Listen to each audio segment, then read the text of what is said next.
Хора, част 2, преди 10 минути снимах първата част.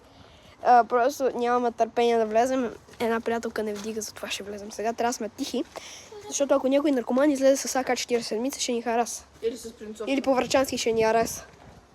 Или ще ни излезе с една С принцовка Декстър Морган. Не, и тук. По кръка и ще умрем. Или по тяло. О, видите се качи, окей. Като I should speak, okay, chat. I'm going in the basement. Между другото, тук има и прилепи, и гугутки, и марихуана, брат. Мари, как ме изплаши. Тук живее Абе, някой. Видях прилеп как излезна от тази врата. Малко се интересува. Не, виж там тази врата. Е там, излезна прилеп от нея. Пред врачата така. Хора, има прилепи под ден. Има ли някой? Това не трябваше да го мали чух нещо. Това са прилепи, бе, брат. Какво се стресираш? Какво се стресираш? Косата ми е пребана в момента. Хора, ще ме канцълнат ли, ако казвам псевдони на български? YouTube не знае български, не се думкат. Не, може. Ама трябва да ползва да го обработиш. Мистер Стик. Тик. Wave банана.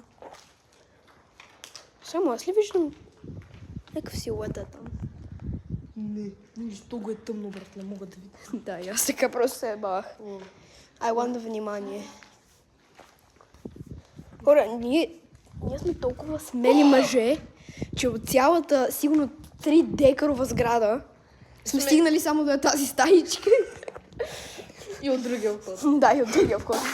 Брат, бегай!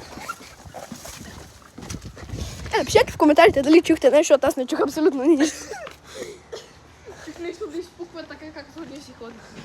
Най-вероятно, защото аз тъпих. Него там беше. Има ли някой? Това го игнорирайте.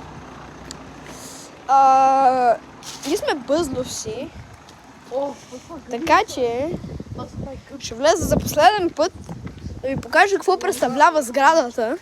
Аз не съм бъзло. Не съм бъзло. Едно ми не патра. Мали, аз това го направих с лава ръка, дева. Добре. Страх ме да влеза навътре. Сега ще ви обясна всичко. Мазе. Врата. Без врата. Врата без врата. И черно. Още едно мазе най-вероятно. Забрахме да кажем, Има че нещо за теб.